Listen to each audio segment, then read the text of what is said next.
La nouvelle petite amie du frère de ma femme s'est moquée de moi au dîner, et tout le monde a ri. Le père de ma femme m'a dit d'arrêter de donner une mauvaise image de sa famille. Alors je les ai laissés se moquer de moi, jusqu'à ce qu'elle parle de son travail. Puis j'ai sorti mon téléphone, et j'ai regardé leur sourire s'effacer. Salut tout le monde, avant de lancer la vidéo, je tenais juste à clarifier quelque chose d'important.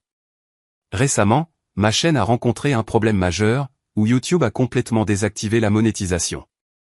En conséquence, je vais considérablement réduire le nombre de vidéos que je publie, tout en apportant quelques changements au décor et au style général des vidéos. Malgré ces défis, je m'engage à continuer de créer du contenu de qualité pour vous. Et j'apprécie sincèrement votre soutien continu. Merci de votre compréhension. Et maintenant, place à la vidéo. Les rires autour de la table se sont arrêtés net au moment où j'ai sorti mon téléphone. La nouvelle copine de Sarah, celle qui se moquait de moi depuis 20 minutes, est soudainement devenue très silencieuse. Mon beau-père, qui venait juste de me dire d'arrêter de faire honte à sa famille, fixait mon écran, la bouche ouverte. La main de ma femme, Jessica, s'est figée à mi-chemin de son verre de vin. Et Brandon, mon beau-frère, qui avait encouragé les attaques de sa copine toute la soirée, avait l'air d'avoir avalé quelque chose de pourri. Je m'appelle Tyler Morrison. J'ai 36 ans. Et jusqu'à ce dîner du dimanche chez mes beaux-parents, je pensais avoir épousé une famille convenable. J'étais avec Jessica depuis 8 ans, marié depuis 5 ans, et j'avais passé ces années à me plier en 4 pour m'intégrer à la dynamique de la famille Patterson. C'étaient des aristocrates du Connecticut, de la vieille école, qui ne vous laissaient jamais oublier qu'ils venaient de quelque chose de mieux que le trou d'où vous étiez sortis. Je venais d'un quartier ouvrier de Hartford, où mon père conduisait des camions et ma mère travaillait comme caissière chez Stop & Shop. Mais j'avais bâti quelque chose. J'avais lancé ma propre société de conseil en logistique à 28 ans. Je l'avais transformée en une opération de plusieurs millions de dollars à 32 ans, et j'employais maintenant 47 personnes dans 3 bureaux. Les Patterson le savaient, mais ils ne l'ont jamais reconnu. Pour eux, j'étais toujours le gamin du mauvais côté de la ville qui avait eu de la chance. Le dîner a commencé assez normalement. Jessica et moi sommes arrivés chez ses parents à Westport à 18 h, comme nous le faisions tous les autres dimanches. L'endroit était une vaste demeure coloniale, qui semblait tout droit sortie d'un magazine. Son père, Richard Patterson, possédait une chaîne de concessionnaires automobiles à travers le Connecticut. Sa mère, Victoria, passait ses journées à faire du bénévolat pour des conseils d'administration caritatifs et à planifier des galas de collecte de fonds.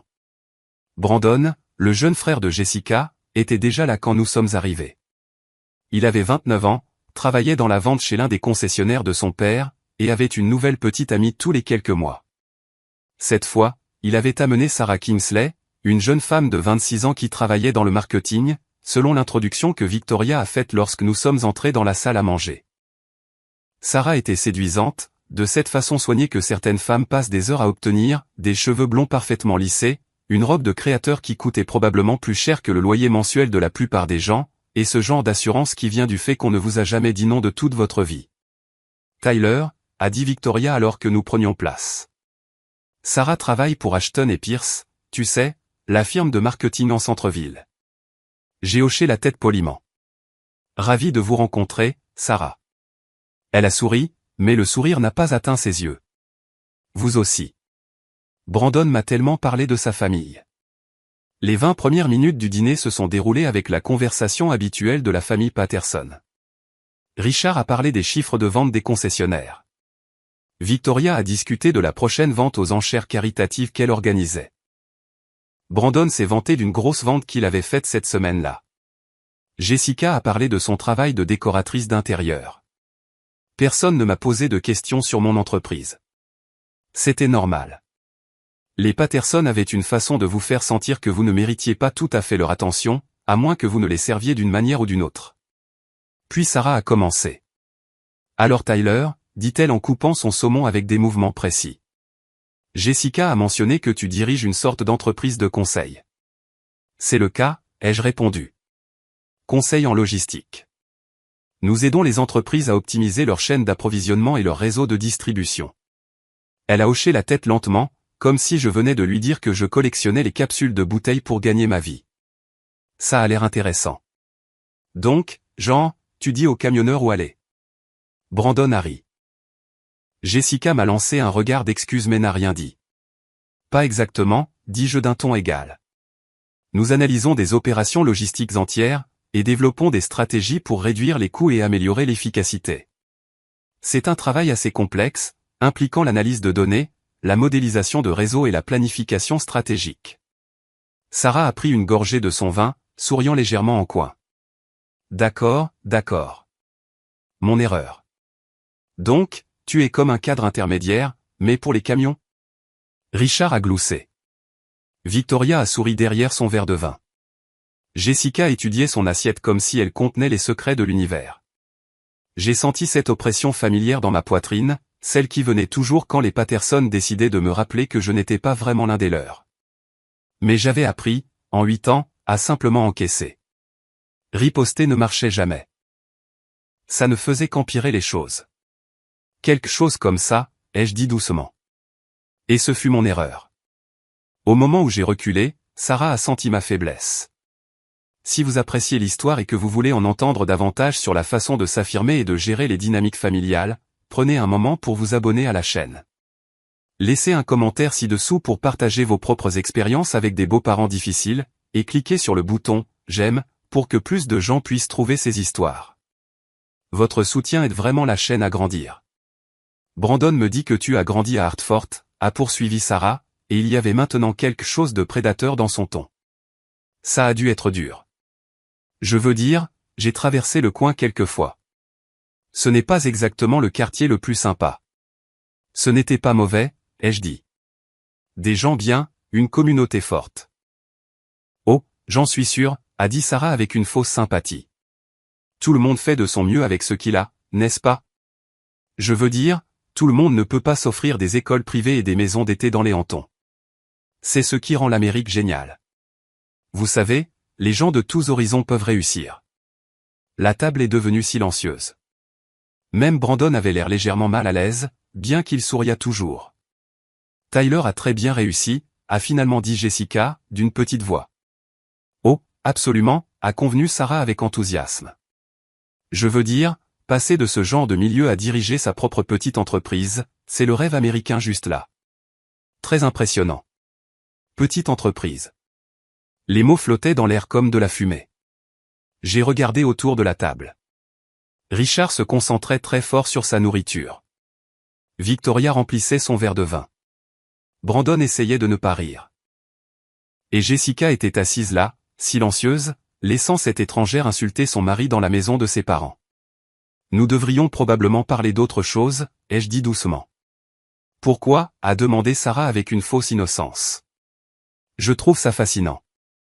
J'adore entendre des histoires de réussite de gens qui ont surmonté l'adversité. C'est tellement inspirant. Elle n'était même plus subtile à ce sujet. Chaque mot était calculé pour me rappeler que je n'étais pas assez bien, que je n'étais pas à ma place, et que j'avais de la chance d'être assis à cette table avec ces gens qui étaient tellement mieux que moi. Sarah a raison, a dit Brandon, se joignant finalement à elle. Tyler a fait du chemin. Tu te souviens quand on l'a rencontré pour la première fois, papa? Il conduisait cette vieille Honda avec la bosse dans la porte. Richard a souri. Je m'en souviens. De quelle année était cette voiture, Tyler? 95, 96. 97, ai-je dit. Elle roule toujours, a demandé Sarah doucement. Je l'ai vendue il y a des années. Oh, c'est bien. Je veux dire, une fois que tu commences à gagner de l'argent réel, tu peux te permettre d'améliorer ces choses-là. L'argent réel. Comme si le revenu à 7 chiffres que j'avais généré l'année dernière n'était pas assez réel. Victoria a décidé de se joindre à la fête. Tyler a toujours été très pragmatique avec l'argent, très prudent avec les dépenses. Je suppose que ça vient du fait d'avoir grandi sans grand-chose. J'ai senti ma mâchoire se serrer. 8 ans de ça. 8 ans de pics subtils, de compliments détournés et d'être amené à me sentir comme si je devais être reconnaissant qu'ils me laissent épouser leur fille. Vous savez ce que je trouve si admirable, a continué Sarah, et je savais que ce qui allait suivre serait pire. Les gens qui travaillent de leurs mains, le vrai travail de col bleu. Comme ton père qui était chauffeur de camion, c'est ça, Tyler? Il est chauffeur de camion, ai-je corrigé. Il n'est pas mort. Ah, oui. Désolé. Est chauffeur de camion. C'est un travail tellement honnête. Mon père dit toujours que nous avons besoin de gens prêts à faire ces boulots. Quelqu'un doit le faire, n'est-ce pas? Brandon riait ouvertement maintenant. Jessica avait les larmes aux yeux, mais elle ne disait toujours rien.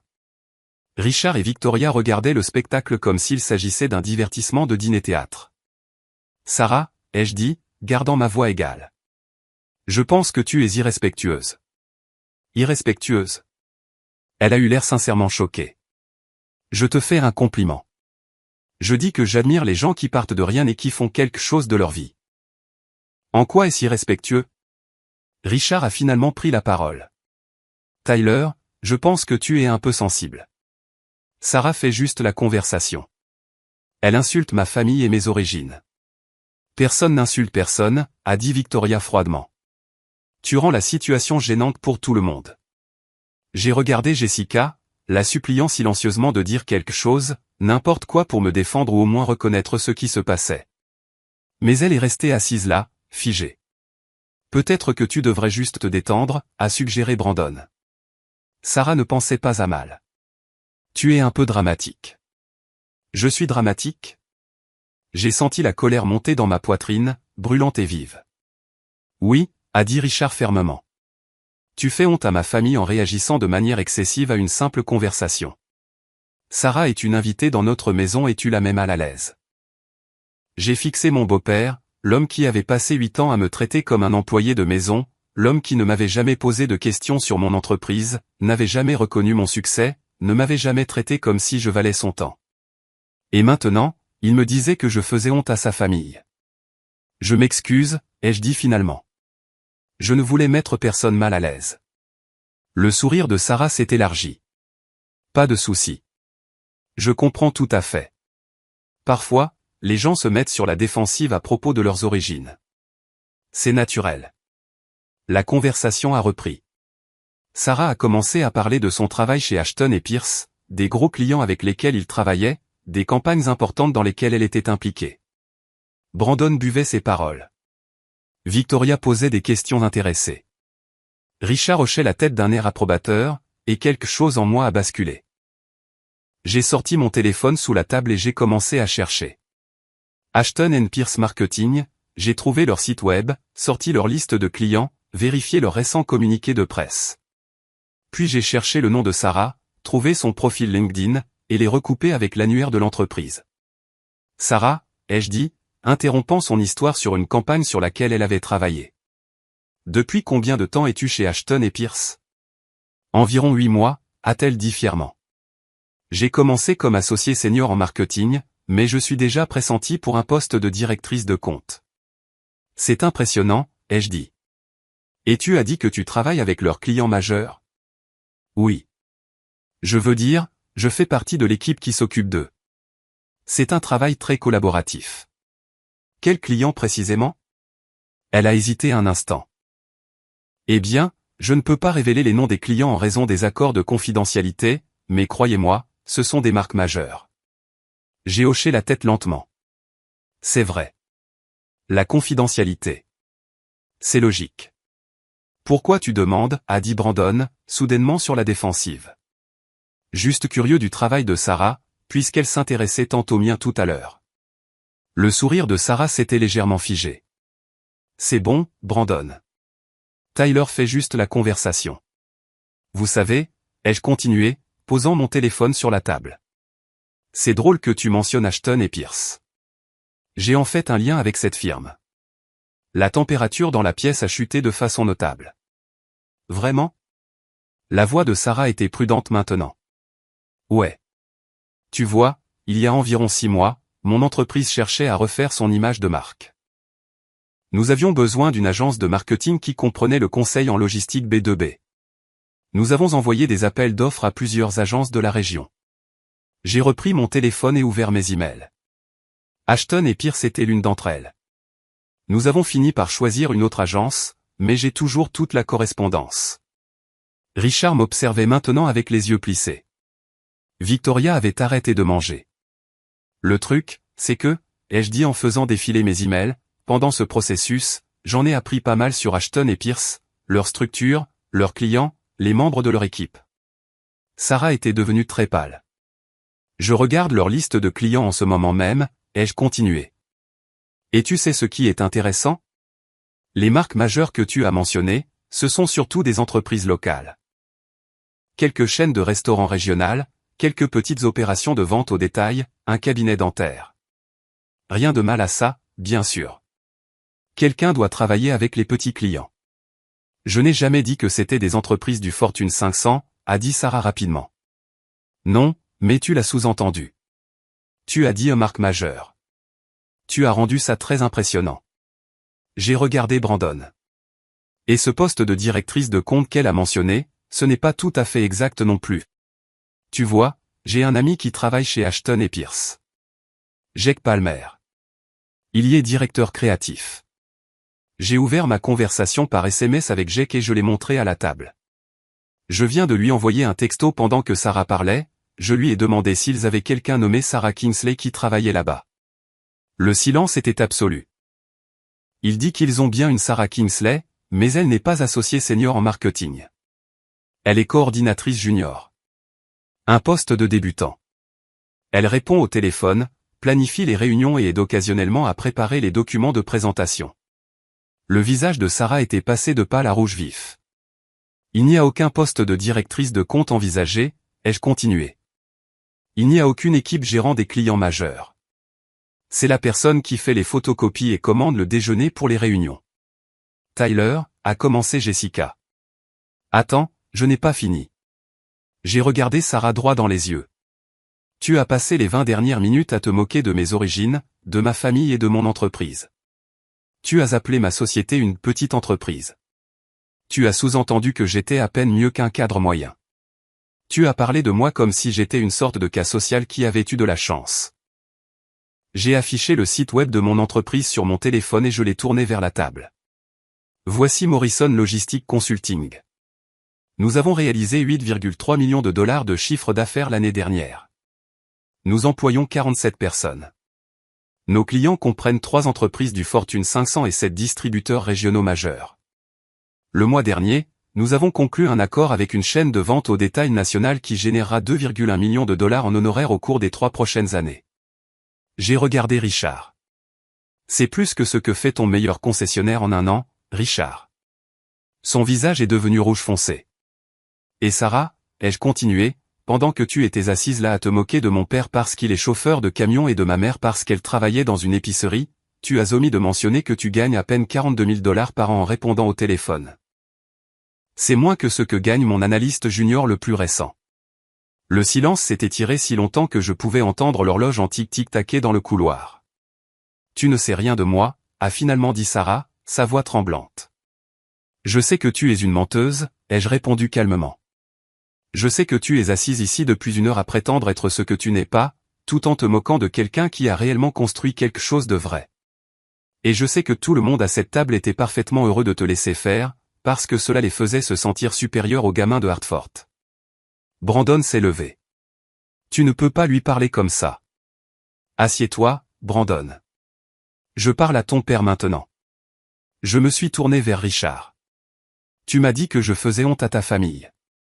Tu m'as dit d'arrêter de réagir de manière excessive. Tu es resté assis là et tu as laissé une étrangère m'insulter, insulter mes parents, insulter tout ce que j'ai construit, et tu n'as rien fait. Pire que rien, tu t'es joint à elle. Tyler, je pense que tu devrais partir, a dit Victoria froidement. Je suis d'accord, mais d'abord, laissez-moi clarifier quelque chose de très net. Je me suis levé et j'ai regardé autour de la table. Pendant 8 ans, j'ai supporté votre condescendance. J'ai supporté vos compliments détournés. J'ai supporté vos blagues sur ma voiture, mes vêtements, mes origines. J'ai souri à chaque dîner de famille où vous m'avez fait sentir que je devais être reconnaissant que vous me laissiez m'asseoir à votre table. J'ai regardé Jessica. Et tu ne m'as jamais défendu. Pas une seule fois. Tu es restée assise là à chaque fois, et tu les as laissés me traiter comme si j'étais inférieur à eux. Comme si j'avais de la chance d'être avec toi, au lieu de l'inverse. Tyler, s'il te plaît, a chuchoté Jessica. J'ai fini, ai-je dit simplement. J'ai fini de prétendre que c'est normal. J'ai fini d'accepter le manque de respect de gens qui ont accompli moins que moi, mais qui agissent comme s'ils étaient de la royauté. Et j'ai surtout fini d'écouter une standardiste débutante se moquer de ma famille pendant que vous souriez et hochez tous la tête. Sarah pleurait maintenant. Victoria s'était levée, l'air furieux. Le visage de Richard était violet de rage. Brandon avait l'air de vouloir se battre avec moi, mais je m'en fichais désormais. Jessica, ai-je dit, tu as un choix à faire. Tu peux rester ici avec ta famille et les laisser continuer à me traiter comme une ordure, ou tu peux venir avec moi maintenant, et nous pourrons construire quelque chose de mieux que ça. Tout le monde la regardait. Jessica pleurait, le mascara coulant sur ses joues. Tyler, tu ne peux pas juste. A-t-elle commencé? Oui ou non, Jessica, tout de suite. Le moment s'est étiré. J'ai regardé ma femme, la femme que j'avais aimée pendant 8 ans, la femme avec qui j'avais construit une vie, lutter avec la question la plus simple du monde. Se tenir aux côtés de son mari, ou se tenir aux côtés des gens qui avaient passé 8 ans à le faire se sentir sans valeur. Tyler, ma famille. A-t-elle commencé? C'est ma réponse, alors, ai-je dit. Je suis sorti de cette salle à manger, de cette maison, et je ne me suis pas retourné. Pas quand Victoria a crié après moi. Pas quand j'ai entendu Jessica pleurer. Pas quand Brandon est venu à la porte en hurlant que j'avais tout gâché. Je suis monté dans ma voiture, la belle BMW que j'avais achetée avec l'argent que j'avais gagné moi-même, et j'ai conduit jusqu'à notre appartement. L'appartement que j'avais payé, avec des meubles que j'avais achetés, dans un immeuble que j'avais choisi. Ce soir-là, j'ai reçu un texto de Jake Palmer de chez Ashton et Pierce. Mec, qu'est-ce qui s'est passé? Sarah Kinsley vient de se faire virer. Son superviseur a découvert qu'elle mentait sur son poste à tout le monde, y compris à son copain et à sa famille. Apparemment, ton texto a tout dévoilé. Je n'ai pas répondu. Je suis juste resté assis dans mon salon à boire le scotch hors de prix que les Patterson m'avaient offert pour Noël il y a 2 ans. Et j'ai pensé à ce moment à table où les sourires de tout le monde s'étaient effacés. Le moment où ils ont réalisé que le gamin de Hartford n'était plus quelqu'un qu'ils pouvaient regarder de haut. Jessica est rentrée vers minuit. Ses yeux étaient rouges d'avoir pleuré. Elle s'est assise en face de moi sans rien dire pendant un long moment. Tu as humilié Sarah, a-t-elle finalement dit. Sarah s'est humiliée elle-même. Elle a perdu son travail à cause de toi. Elle a perdu son travail parce qu'elle a menti sur son poste et qu'elle s'est fait prendre. Ce n'est pas de ma faute. Jessica a secoué la tête. Ma famille pense que tu es un monstre. Ta famille pense que je leur suis inférieur. Ils l'ont toujours pensé. La seule différence, c'est que maintenant, j'ai arrêté de faire semblant de ne pas le remarquer. Tyler, ce sont mes parents, mon frère. Je ne peux pas simplement couper les ponts avec eux. Je ne te demande pas de couper les ponts. Je te demande de me défendre quand ils me traitent comme une ordure. Je te demande d'être de mon côté pour une fois en 8 ans. Elle est restée silencieuse pendant un long moment. Je ne sais pas si je peux faire ça. Et c'est là que j'ai su que mon mariage était fini. Nous nous sommes séparés 3 semaines plus tard. Jessica est retournée vivre chez ses parents temporairement. Les papiers du divorce sont arrivés 2 mois après ça. Elle voulait l'appartement, la moitié des parts de mon entreprise et une pension alimentaire. Je lui ai donné l'appartement. J'étais fatigué de vivre dans un espace qu'elle avait choisi de toute façon. Mais je me suis battu contre elle pour les parts de l'entreprise, et j'ai gagné. Elle n'avait jamais été impliquée dans la société, n'avait jamais contribué à sa croissance, n'avait même jamais fait semblant de s'intéresser à ce que je faisais. Le juge était d'accord. Richard a essayé de m'intimider pendant la procédure de divorce, a menacé de rendre les choses difficiles avec ses relations, ses avocats, son argent. Mais le truc, quand on a vraiment de l'argent par rapport au fait de simplement agir comme si on en avait, c'est que lorsque les choses se corsent, les ressources comptent plus que la réputation. Mes avocats étaient meilleurs que les siens. Ma documentation était meilleure que son bluff. Et quand tout a été réglé, Jessica a obtenu beaucoup moins que ce qu'elle espérait. Sarah Kinsley et Brandon ont rompu dans les 2 semaines suivant ce dîner. Apparemment, une fois que tout le monde a su qu'elle avait menti sur son travail, Brandon a décidé qu'elle n'était plus assez impressionnante pour lui. Elle est retournée vivre chez ses parents et a pris un emploi dans une autre agence de marketing. Cette fois, elle a été honnête sur le fait d'être débutante. J'ai entendu par des amis communs qu'elle s'était excusée auprès de Jessica pour ce qui s'était passé. Pas auprès de moi, jamais auprès de moi. Mais au moins, elle a reconnu qu'elle avait dépassé les bornes. Les Patterson ne m'ont plus adressé la parole une fois le divorce finalisé. C'était très bien. Je n'avais rien à leur dire non plus. Mais voici ce qui s'est passé et qui a fait que tout cela en valait la peine. Environ 6 mois après le divorce, je dînais dans un restaurant du centre-ville avec un client potentiel. Un bel endroit, des nappes blanches, une carte des vins complète, le genre de restaurant où les Patterson se seraient sentis chez eux. J'étais au milieu de l'explication des services de mon entreprise quand j'ai remarqué Richard et Victoria Patterson en train d'être installés 3 tables plus loin. Ils m'ont vu au moment même où je les ai vus. Pendant une seconde, Richard a eu l'air de vouloir venir faire une scène, mais ensuite il a vu avec qui j'étais assis. Il l'a reconnu. James Morrison, PDG de Morrison Distribution Corporation, l'une des plus grandes entreprises de logistique du Nord-Est. Le même nom de famille que moi. Ce n'était pas une coïncidence. C'était mon oncle du côté paternel. Le côté de la famille qui a réussi, celui sur lequel les Patterson n'avaient jamais pris la peine de poser des questions. Mon père conduisait des camions. Son frère possédait l'entreprise de camionnage et plusieurs autres.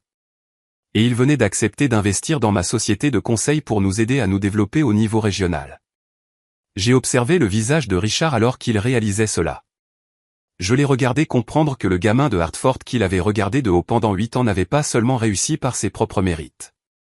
Il avait le soutien de sa famille. Une vraie famille. Le genre qui se montre quand vous avez besoin d'eux. Oncle James a remarqué que Richard nous fixait et s'est penché vers moi. « Tu les connais ? » « C'est mon ex-belle famille, ai-je dit doucement. James a jeté un coup d'œil, puis a souri. « Celui qui pensait qu'il valait mieux que nous ? C'est lui. Tu veux que j'aille dire bonjour ? Je cherche une raison d'acheter quelques concessionnaires automobiles. Les siens, spécifiquement. J'y ai pensé. J'ai pensé à la satisfaction de voir le visage de Richard alors que mon oncle lui ferait une offre qu'il ne pourrait pas refuser, puis démantèlerait lentement tout ce qu'il avait construit. Mais ensuite, j'ai pensé à cette table de dîner, aux larmes de Sarah, au choix de Jessica, au moment où j'étais sorti de cette maison et où je m'étais senti plus léger que je ne l'avais été depuis des années. Non, ai-je dit. Finissons juste notre dîner. Il n'en vaut pas la peine. Nous avons fini. Et quand je suis passé devant la table de Richard en sortant, je me suis arrêté et je l'ai regardé de haut. Bonjour, Richard. Victoria. Vous appréciez votre repas ? La mâchoire de Richard était si serrée que je pensais qu'il allait se casser une dent. Victoria refusait de croiser mon regard. La nourriture est excellente ici, ai-je continué sur le ton de la conversation. L'oncle James et moi venons ici chaque fois que nous nous rencontrons pour discuter affaires. Il envisage de s'étendre dans le Connecticut. Peut-être que je lui parlerai de tes concessionnaires. Ça pourrait être une opportunité d'acquisition intéressante. J'ai souri, pas méchamment, juste professionnellement. Passez une bonne soirée, ai-je dit, et je suis sorti. C'était il y a 3 ans. Depuis lors, Morrison Logistic Consulting a triplé de taille. Nous avons ouvert des bureaux à Boston et à Providence. Nous avons décroché des contrats avec 2 entreprises du Fortune 100. L'année dernière, notre chiffre d'affaires a atteint 26 millions de dollars. J'ai acheté une maison à Madison, juste au bord de l'eau. Un bel endroit. Mieux que la demeure coloniale de Westport des Patterson. Je ne l'ai pas acheté pour frimer. Je l'ai acheté parce que je l'avais gagnée et que je la voulais. J'ai entendu par des amis communs que Jessica s'était remariée. Un gars qui travaille dans la finance. J'espère qu'elle est heureuse. Vraiment. Mais j'espère aussi qu'elle a appris quelque chose de ce qui s'est passé. J'espère qu'elle a appris que rester là à regarder quelqu'un qu'on aime se faire manquer de respect n'est pas de la loyauté envers sa famille, c'est une trahison envers son mariage. J'espère qu'elle a appris que les origines ne déterminent pas la valeur. Que d'où vient quelqu'un n'importe moins que là où il va. Et j'espère qu'elle a appris que parfois, la personne dont tout le monde pense qu'elle a de la chance d'être à la table est en fait la personne la plus précieuse qui s'y trouve. Quant à Sarah Kingsley, je l'ai croisée il y a environ 1 an lors d'un événement de réseautage. Elle travaillait pour une petite start-up, faisant du vrai travail de marketing cette fois. Elle avait un peu mûri, perdu un peu de cette arrogance soignée qu'elle avait eue. Elle m'a vu à travers la pièce, et je pouvais voir qu'elle débattait pour savoir si elle devait m'aborder ou se cacher. Après quelques minutes, elle est venue. « Tyler » a-t-elle dit. « Je te dois des excuses. » C'est vrai. J'ai été horrible avec toi ce soir-là. J'essayais d'impressionner Brandon et sa famille, et je suis allé beaucoup trop loin. Je suis désolé. Je l'ai étudiée un instant. Elle semblait sincère. Les gens changent parfois. Excuses acceptées, ai-je dit. Mais Sarah, tu n'es pas seulement allé trop loin. Tu as révélé quelque chose sur toi-même. Tu étais prête à rabaisser quelqu'un d'autre pour te valoriser. Ce n'est pas juste un mauvais comportement. C'est un mauvais caractère. Elle a hoché la tête lentement. Tu as raison. J'ai travaillé là-dessus. Thérapie, introspection, tout ça. J'essaie d'être meilleur. Bonne chance avec ça, ai-je dit, et je le pensais. Mais je suis aussi parti, parce que certaines personnes méritent une seconde chance, mais cela ne signifie pas que vous devez être celui qui la leur donne. En repensant à ce dîner maintenant, je réalise que c'était la meilleure chose qui aurait pu m'arriver. Cela m'a forcé à reconnaître enfin ce que j'ignorais depuis 8 ans, que j'avais épousé une famille qui ne me respecterait jamais, et que j'avais choisi une femme qui ne me défendrait pas quand c'était important. Et cela m'a libéré pour construire la vie que je voulais vraiment, au lieu de la vie que je pensais devoir vouloir. Mes parents sont venus me rendre visite le mois dernier. Maman a adoré la nouvelle maison. Papa s'est tenu sur la terrasse surplombant l'eau et a secoué la tête d'émerveillement. Je n'aurais jamais pensé qu'un gamin de notre quartier finirait ici, a-t-il dit. Tu m'as bien élevé, papa. Tu m'as appris que le travail honnête et le fait de traiter les gens avec respect importent plus que d'où l'on vient. Il a souri. Ta mère et moi sommes fiers de toi, Tyler. Pas à cause de l'argent ou de la maison, mais parce que tu n'as laissé personne te faire sentir inférieur à ce que tu es. C'est la vraie leçon de ce dîner. Non pas que j'avais de l'argent, du succès ou des relations, mais que j'ai finalement refusé d'accepter d'être traité comme moins que ce que je valais. Les Patterson m'ont appris quelque chose de précieux, même s'ils ne le voulaient pas. Ils m'ont appris que le respect doit parfois être exigé. Qu'être gentil et arrangeant, et espérer que les gens verront finalement votre valeur, ne fonctionne pas quand ils ont déjà décidé que vous étiez en dessous d'eux. Parfois, vous devez sortir votre téléphone et leur montrer exactement qui vous êtes. Et ensuite, vous devez vous éloigner de quiconque ne comprend toujours pas. Ce dîner du dimanche m'a coûté un mariage et une relation avec mes beaux-parents. Mais il m'a donné quelque chose de plus précieux. Il m'a rendu mon amour-propre, et je ne l'échangerai pour rien au monde. Si cette histoire a résonné en vous, j'espère que vous la partagerez. Commentez ci-dessous les moments où vous avez dû vous défendre contre des gens qui vous sous-estimaient. Et rappelez-vous, votre valeur n'est pas déterminée par ce que les autres pensent de vous. Elle est déterminée par ce que vous savez de vous-même. Merci d'avoir écouté mon histoire. Prenez soin de vous et ne laissez jamais personne vous faire sentir petit à cause de vos origines. Votre parcours fait partie de votre force, ce n'est pas quelque chose dont il faut avoir honte. Note du traducteur, le texte original contient une légère erreur de contexte au début, Sarah's New Girlfriend, qui contredit la suite où Sarah est la petite amie de Brandon. J'ai traduit en corrigeant le sens pour la cohérence, la nouvelle petite amie de Brandon, Sarah ou simplement la nouvelle petite amie, Sarah.